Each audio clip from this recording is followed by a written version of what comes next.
Pigments Harmonic engine takes additive synthesis and packs it into a fun and not so complex sound generator. It lets you create sounds that the other engines won't. And today I'll teach you everything about it and how you can use it to make amazing sounds. First of all, harmonics are part of the sound of many musical instruments, giving them their distinct timbre. The harmonics can be understood as sine waves that are multiplies of the fundamental tone. With that in mind, in theory we could use additive synthesis to recreate any sound. So to keep it simple, Pigments Harmonic engine is based on a sawtooth wave. And this is because a saw wave will have every harmonic of the harmonic series. Now technically there's a difference between harmonics, overtones and partials, but for simplicity we are going to use them as synonyms. So the idea of the harmonic engine is having the sawtooth wave represented on the screen that shows all the partials and their amplitude.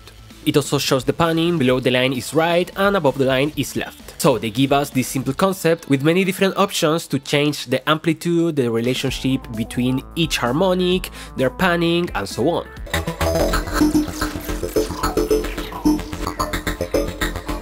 So you can choose to have from 8 to 512 partials. Of course, a higher number will give you a more complete sawtooth wave. The most basic thing we can do is to change the amplitude and panning of the odd and even harmonics. For instance, the parity knob will decrease the amplitude of the odd or the even harmonics.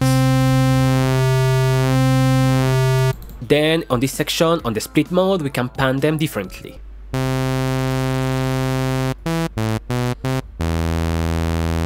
As in here, let me show you some more interesting things. If we click the name, you will see that this is the partial modulation mode. On random, we will add movement to the panning of each harmonic.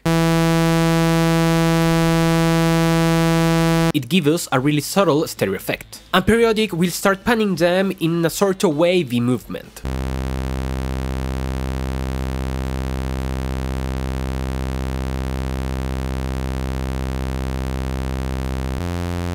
Again, this introduces a really interesting stereo effect.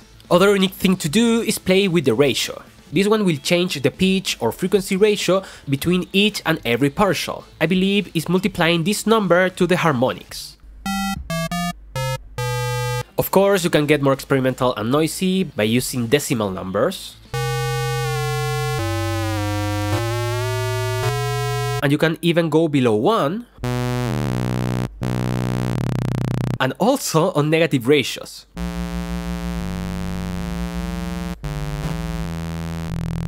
Now you see we also have this amount knob, but this one is related to the modulator, which is a feature present on every engine of Pigments. That means that we can add FM with a sine wave, or with the other engine.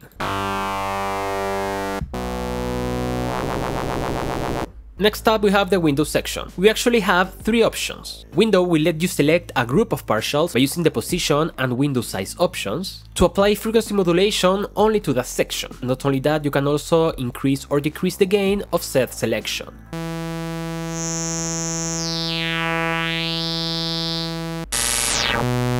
The FM source is the modulator, so you can set it to be also engine 2.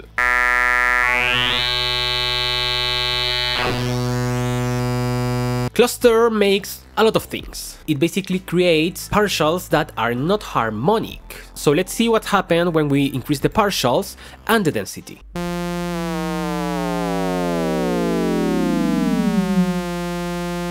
It will start making, in this case, 7 partials get closer and closer together. The position will change the starting partial. Right now it's on 1, which means it's the fundamental, but we can go to the second, the third, and so on.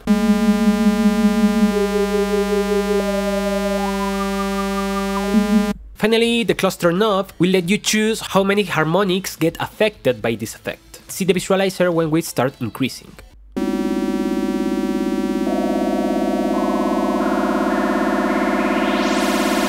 The third partial modulation mode is the shepherd, and it has the same position, window and gain controls as the window.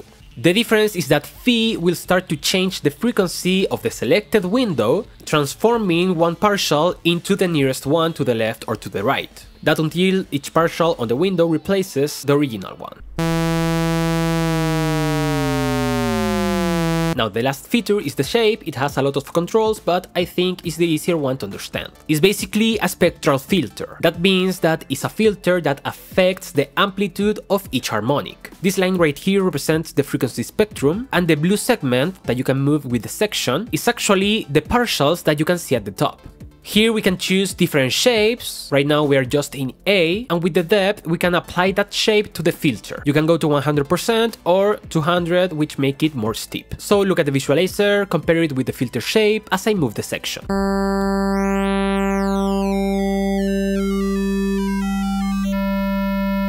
We can add a low pass and high pass filter, and not only that, we have two shapes to choose from, and we can morph one to the other, and of course everything in the middle will be a mixture of both.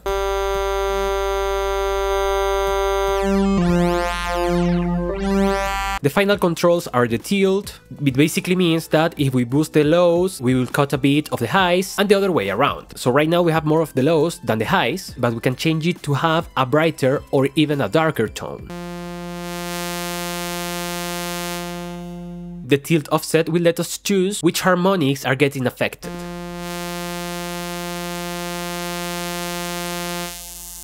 So those are all the parameters, and just with that you can start making unique sounds. But of course, to get more interesting things, we have to use modulators and effects.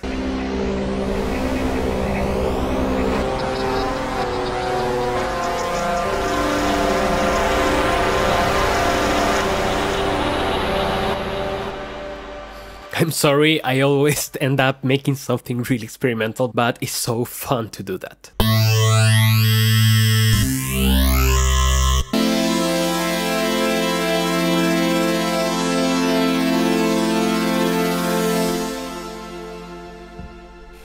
As you can see and hear, the harmonic engine gives unique results. Honestly, it's one of the reasons on why I keep using Pigments.